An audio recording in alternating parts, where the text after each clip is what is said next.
When you manage procurement for multiple facilities, every order matters. But when it's for a hospital system, they matter even more. Grainger gets it and knows there's no time for managing multiple suppliers and no room for shipping delays. That's why Grainger offers millions of products in fast, dependable delivery, so you can keep your facility stocked, safe, and running smoothly. Call 1-800-GRAINGER, click Grainger.com, or just stop by. Grainger, for the ones who get it done. If you work in university maintenance, Grainger considers you an MVP because your playbook ensures your arena is always ready for tip-off.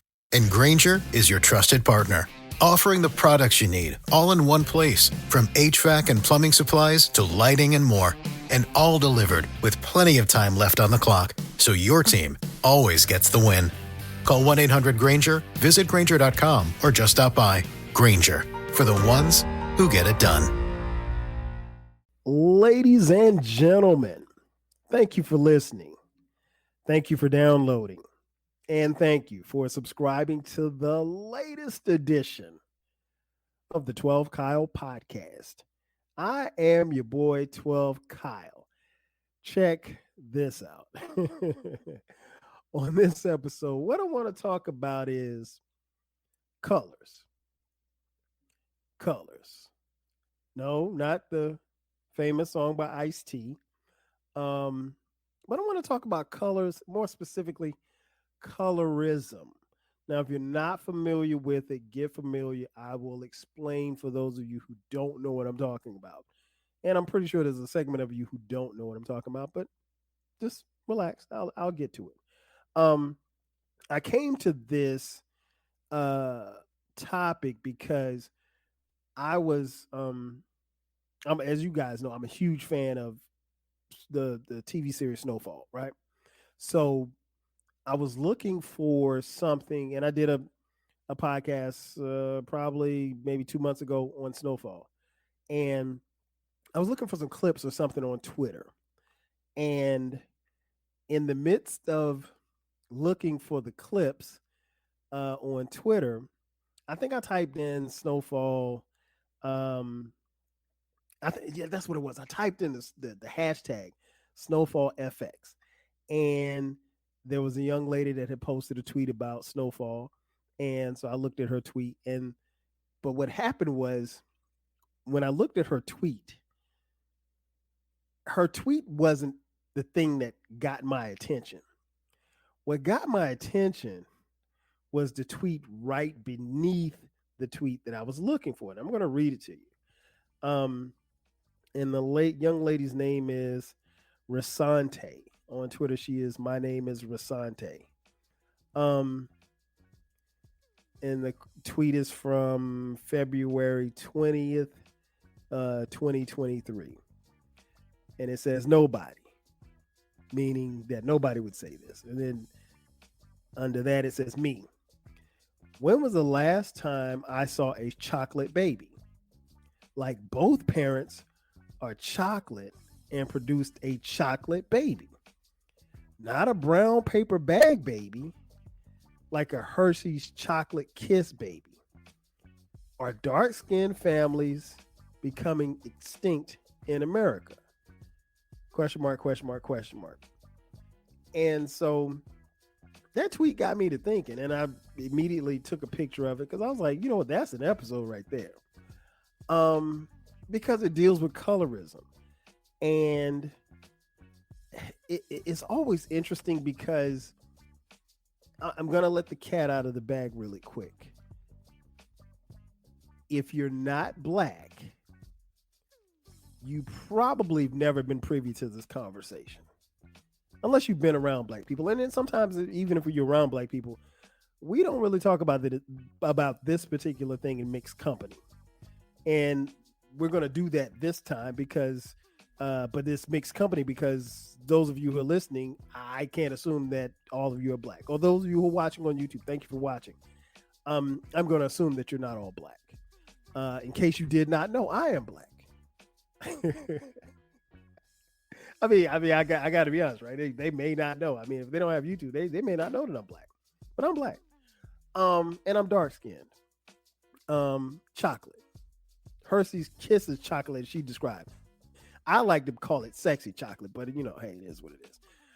Nonetheless, that tweet got me to thinking because again, not only is it something that is not really talked about as much in our community as it probably should, but there's underlying themes that go along with it.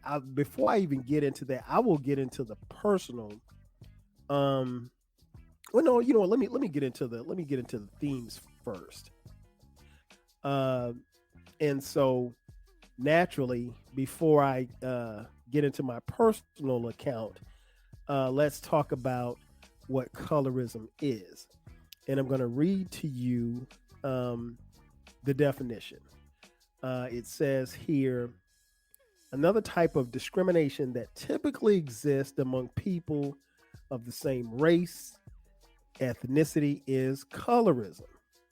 Colorism is the prejudice based on skin tone, usually marked with a preference for lighter skinned people.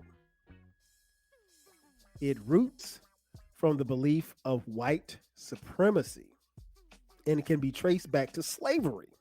Hmm. When the slave masters raped and impregnated black slaves, the offspring were treated better than the typical slaves because of their white ancestry. The daily toll of having colorism today is impeccable. Dark skinned people report higher experiences of microaggressions, and dark skinned black women self report worse health and what does it say? Worse health than light skinned women. So that little blurb there deals with colorism. Um, Now, again, if it's something that we don't talk about in mixed company, but I'm going to talk about it on this podcast. Yeah, that is the origination of colorism uh, in slavery days, and I know that slavery's been in the news this year in particular because they don't want you to learn about history. But yeah, the history of slavery was yes, white slave masters impregnated, raped um, their slaves, female slaves, and a lot of times did it, you know, in front of, or at least with the knowledge of, the black man. And he knew it, but there was nothing he could do about it. If that white slave master wanted your black wife, who was a slave, he could have her, and there was nothing that you could do about it. That's history. It's fact. It's not opinions. It's not anything that the state of Florida is trying to hide from you or anything like that. It is fact. So I said that to say this. What that did was that created wherein black people looked and was of a certain hue when we got here as slaves. We then became more of a spectrum because our blood and our race was mixed. I don't think I need to be a rocket scientist to tell you this for you to figure it out, but that's how we as black people look in different shades and hues. Now, if you look at white people, they're the same color, at least for the most part. I mean, you got white people with red hair, you got people with blonde hair, you got brunettes, you got blondes, but they're all white. Black people, on the other hand, we are of the spectrum. I mean, you could be as light as you could be as light as light bright, or you can be as dark as midnight. It just depends. Um, but that's the history, and that's how we got to that point. And because of, as I mentioned in the context, because of white supremacy in slavery, uh, the darker skinned slaves were treated differently from the lighter skinned slaves. And then the lighter skinned slaves, many of them were able to live in the house, in the housing quarters, and not out in the fields, in the shacks where the dark skinned slaves were. And thus coining the term house Negroes. Um, But yeah, that's the history. So let's go a little bit further. Um, let's give you some examples, and these are all facts that I pulled up here before I started recording this podcast. Examples of colorism: telling black children to stay out of the sun because they'll get too black. Oh man, I heard that a lot in my life, especially growing up in South Carolina. Boy, you better get out of that sun. You're gonna be too black.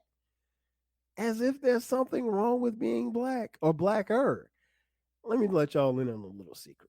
I don't know if you notice or not, because many of you who are listening and watching may not know me personally. I absolutely love this skin, this hue that I am. I have loved this color probably since I was like 7 or 8. And so like it's just like my man Pa said in Me, Myself, and I, De La Soul. People think they diss my person by stating I'm darkly packed, meaning that you're thinking you're dissing me because you call me black. You could call me black. I'm black and I'm beautiful. And I've always, and my mom, credit to my mom. My mom always instilled in that in me. Um, so she always told me I was handsome, and she always told me I was a cute kid, and so forth and so on. And then when I went out in society, you know, everybody else recognized. um, but yeah, so it was that I heard that a lot, especially again growing up in the South. Like they tell you specifically, don't be outside too long, don't be in the sun too long, you'll get blacker. And I mean, here's the reality: we're black people, so we're only going to tan but so much. So I could spend all day outside in the sun. The reality is, I'm probably not going to get any darker than I am. If you're light skinned, yeah, you'll get darker, but you'll come back to your color. We as a people don't change colors. I don't know if y'all know that or not. Um, Other examples of colorism: refusing to cast darker skinned black people in important film and TV roles. We know that this happens. Favoring one child over the other because they have lighter skin. Unfortunately, that has and does and still happens in the black community. Refusing to date dark skinned people. Hold up. um, I have never said that, but I've heard it a lot. I've heard it more times than I want to admit. Black men say, I'm not dating no dark skinned woman. I mean, my thing is this: at the end of the day, you're black. Or at least that's what you should be. And so for you to say that you wouldn't date a dark skinned woman, that's saying that you wouldn't date a black woman. And I got issue with that. Now, to each his own. Everybody ain't everybody's cup of tea, but I never believed that theory or that mindset of saying that, you wouldn't date somebody that's dark skinned. Now, full disclosure, the chocolate brother that I am, chocolate boy wonder, I'll be honest, prior to getting married, I dated, and I've only dated black women because I don't find white women attractive. Sorry. Not sorry. And that's cool because they might not find me attractive, and that's their loss. But anyway, I've dated, if I could tell you, I've dated really every end of the spectrum, from red bone, like, and I laugh when I say the word red bone because I think about the TV show Everybody Hates Chris, and Mr. Omar would always say, "Man, there's nothing like a good red bone." But yeah, from red to, I mean, midnight tire black, dark skin, and I mean, and all of them, in my opinion, were beautiful. So it didn't matter, and so I didn't care, and I still don't care. I find the beauty in black women in all hues. Um, okay, other examples of colorism: glorifying features like light skin, straight hair, or light eyes. Um, saying things like, she is pretty for a dark skinned girl, or she is beautiful because she's light skinned. Stop right here. If I had $1 for every time that I heard that, I would be independently wealthy right now. Unfortunately, that's something that is constantly said and perpetuated in the black community. Other example, when lining up kids, putting the kids with the darkest skin in the back of the line. You using hashtags on social media like hashtag Team Light Skin. Um, so yeah, it's been ingrained. Those are just some examples of colorism. It's been ingrained in us, and again, it goes back to slavery, and reminds me of the Public Enemy line. The hater taught hate, meaning that the slave master taught his slaves to hate themselves, to separate themselves, because you could never get unity amongst slaves if you divided them.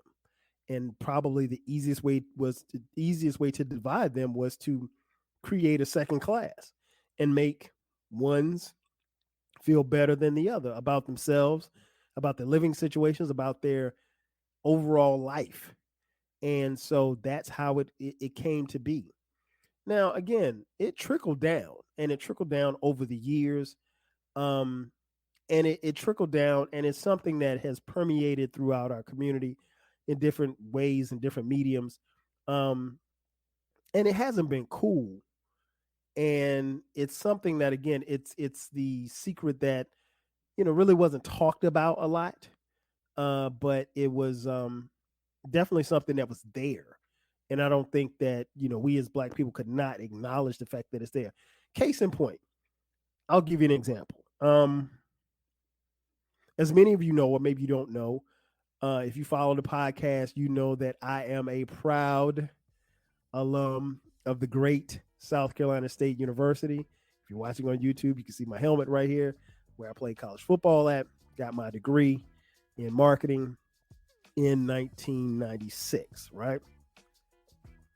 I enrolled at South Carolina State University in Orangeburg, South Carolina in 1991, the fall of 1991. There was no criteria for me to get into South Carolina State. But at one point in time, there was. And what I mean by that is there was such a thing called the paper bag test. And schools like for those of you who don't know, South Carolina State is a HBCU. It's a historically black college and university. So South Carolina State and many other HBCUs implemented what they called the paper bag test. So when you submitted your paperwork, when you submitted your application, you had to submit a photo of yourself. And in that photo, as they were reviewing your application, you had to pass what they call the paper bag test. What that means is, if your skin was darker than a paper bag, you would not be admitted to that college. Let me say that again. A historically black college located in the Jim Crow South as probably late as the 1950s. And South Carolina State's been in existence since 1896. So we've been around for a long time, right? Educating black people in the state of South Carolina, in the South in general. And we had a policy, an unwritten policy, but a policy nonetheless, much like many other HBCUs of its ilk. If you submitted a picture and your skin tone was darker than a brown paper bag, you would not be admitted. It didn't matter how great your grades were, didn't matter how cool you was, didn't matter how fine you was. You were not getting in that school. So if I had applied to South Carolina State in 1946 as opposed to 1991, my chocolate's face, my coolness, my ability to play football, my none of that would have gotten me into my beloved South Carolina State University. And so herein lies the problem. How is it that we can perpetuate the idea of we need to stress education when our own educational system is separating us and ostracizing us based on how we look? We're all black people. In theory, we all should be accepted to the school. And again, this is, late 40s. This was from the school's inception up until, like I said, maybe mid 40s. And it's interesting because if you, and I learned this my freshman year, if you look at pictures of students, because there are pictures all over the place. If you look at pictures from back then, I mean, everybody was all the dudes was light skinned. They had the hair wavy, fried, dyed, and laid to the side. I mean, like the ladies, they had nice hair, but they were all light skinned. And, like I said, probably around 1950 that changed. But up until that point, if you wanted to be educated, because keep in mind that you couldn't go to the University of Alabama, you couldn't go to the University of Georgia, the University of South Carolina for that matter, or Notre Dame or Yale or wherever. So HBCUs were discriminating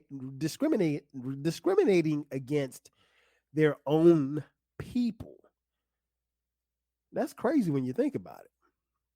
But again, the trickle-down effect from white supremacy and how the slaves were treated, we treated ourselves even worse, and it's because of colorism. Now, the article also says how to heal from colorism. A couple of key things. Acknowledge that colorism exists through individual, institutional, and cultural encounters, and that it occurs across races, because it does. It's not specific just to black people. I'm giving you the black perspective because I'm black. Educate yourself on the history of colorism, which is what I've done on this podcast thus far. Check in with yourself. How may you internalize and perpetuate colorism? Because sometimes we do and we don't even know it. Listen to people who open up about the colorism they have experienced.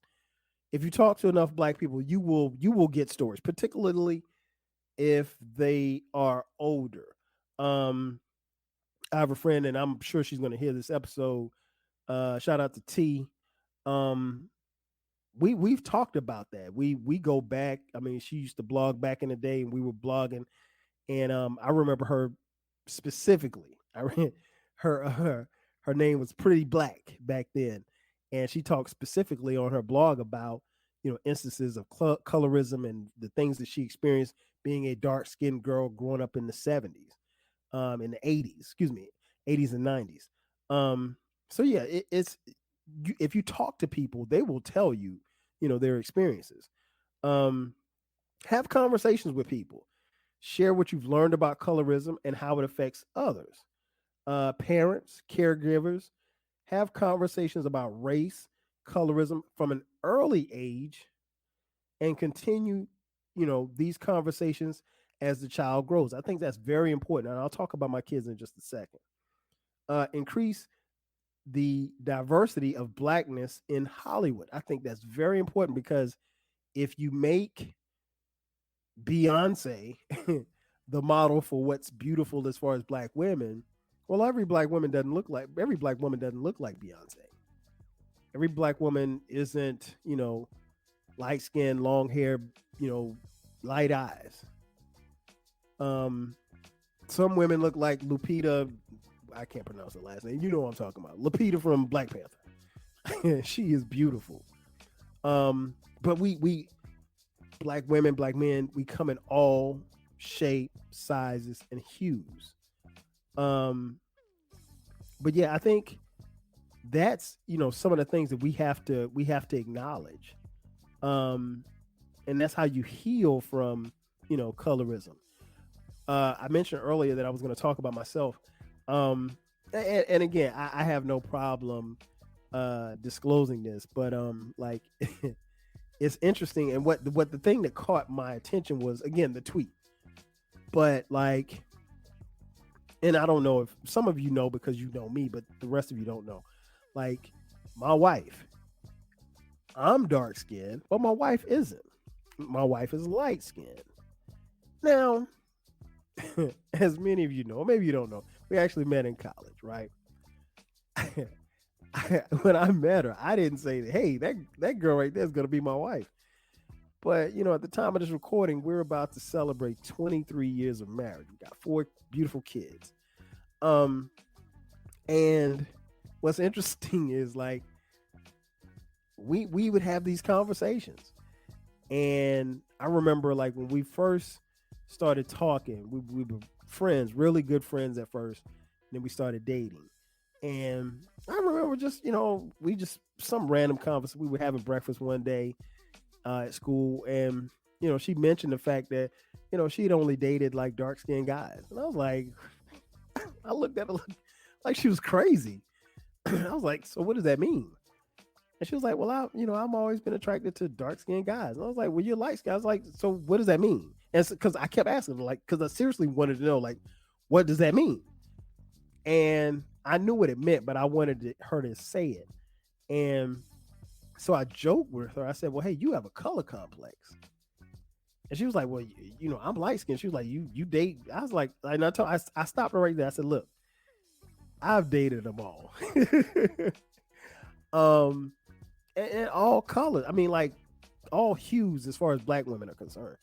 Because again, I wasn't raised that way. I was just raised to see black women. I didn't really differentiate between light and dark or anything like that. My mother's dark skinned, but my mother is a beautiful woman, and she just instilled in me like you need to be able to be with a black woman, and that's what she told me and my brother.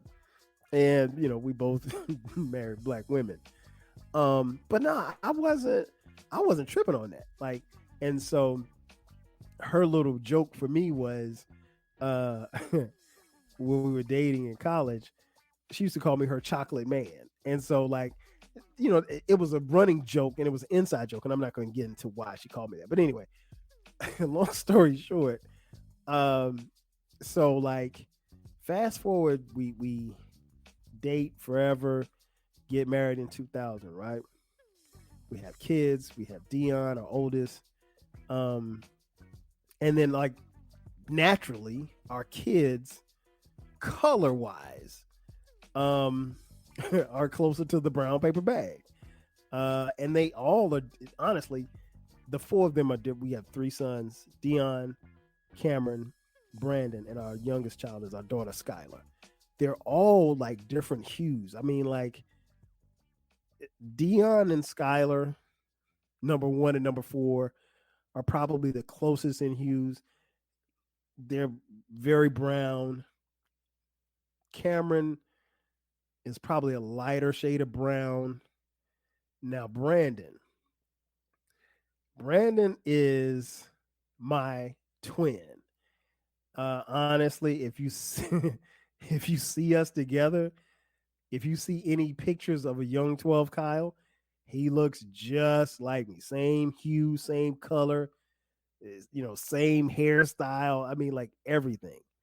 And so when he was born, Sharice would call him her chocolate man. And so like to this day, she still calls him her chocolate man. I guess I ain't the chocolate man no more. I'm like the second chocolate in charge, I guess. Um, but no, we as I mentioned, as far as like some of the things that I read in that article, but one of the things that we've talked about as a family uh is color and colorism more specifically. And we always have we always have dinner at the table. We always eat dinner together. We don't eat every meal together. We don't eat breakfast all the time because everybody's, excuse me, we move in different directions. We don't all eat lunch at the same time, but we always eat dinner together. We always eat dinner 6:37, and we watch TV together. We watch Jeopardy and Wheel of Fortune together. um, but anyway, long story short, we've had those conversations at dinner, and I think they're very important to have because uh, I never wanted them to have. I never wanted them to have a color complex. I never wanted them to uh, experience or, you know, be involved in colorism. Uh, I wanted them to specifically, my sons, because they're of age to be dating at 24, 21, and soon to be Brandon, soon to be 17. Um, I wanted them to see the beauty in black women in all hues. And for the most part, they've all dated like girls, black girls of different, light, dark, brown, whatever. Um, and my daughter, she's brown. She's, kind of that paper bag brown. And, so she's, I don't know. I mean, like some of the boys in her class might like light skin. And I mean, like, again, I don't want her to experience that level of colorism, but I think it's very important to have those kind of conversations because you want them to know what they're actually may face from their own people, unfortunately. But yeah, that's like the running joke, like at the table, I'm like, yeah, your mom got a color complex. And, and sometimes, like I remember earlier this summer, we were having a conversation at the table, we were eating dinner, and Cameron said something about a light-skinned girl, and my wife just kind of looked at me and she was like, "Oh, don't say that around your dad. He gets upset." And I don't get upset. It's more of a joke, but I want them to understand, like, we can't do that. You have to see the beauty in a woman that's as same complexion as your mother, a woman the same complexion as your father, or lighter or darker. You know, our preference is that they fall in love and get married with somebody black. I know that may not be the case, but again, that's my preference. I'm not going to disown them because they don't. But if you ask me what I prefer, that's what I prefer. Just like my mom told me. She was like, my mom told me, she told me and my younger brother Damon straight up, like, I don't want a white daughter-in-law. Not that we ever were, but I mean, like, she just, and you have to understand, like, as crazy as that might sound, she is somebody who grew up in the Jim Crow South. She grew up in segregation. So, no, she a proud black woman. So she would want her sons to have black women, and that's what we did. We married and had black kids. And there's nothing wrong if you're interracial dating, whatever. It wasn't going to be anything for me. But colorism is it's important, and I feel like that tweet really sent me down a path. It sent me down a way because, again, I'm looking for snowfall tweets. I wasn't looking for this tweet, and this tweet actually became a podcast. But I wanted to come on here and educate you all, and spark some conversation. It's never going to be too heavy on this podcast, but feel free to give me any comments, criticisms. I may listen, I may not, but I think it's a dialogue that we need to have as a people. I think for so long we have held ourselves back from colorism, and I think we have to make sure that we have these conversations so that, one, we don't do it again, and two, we make sure that the next generation doesn't fall into the same traps that the previous generation fell into because of white supremacy. And that's going to do it for me. Ladies and gentlemen, thank you for checking out this episode of the 12 Kyle podcast. Be sure to subscribe to the podcast. Remember, the podcast drops every Thursday at midnight. From time to time, we drop bonus episodes on Sundays at midnight. If you feel so inclined, hit us up on Cash App, $TWELVEKYLE. Again, that's going to do it for me. This has been an episode of the 12 Kyle podcast, talking about colorism, colors. Again, that's going to do it for me. I'm your boy 12 Kyle. I'll catch you guys next time. Bye. 5 G's. Chill.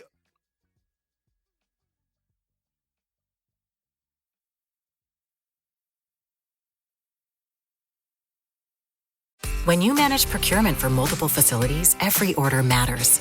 But when it's for a hospital system, they matter even more. Grainger gets it and knows there's no time for managing multiple suppliers and no room for shipping delays. That's why Grainger offers millions of products in fast, dependable delivery, so you can keep your facility stocked, safe, and running smoothly. Call 1-800-GRAINGER, click Grainger.com, or just stop by.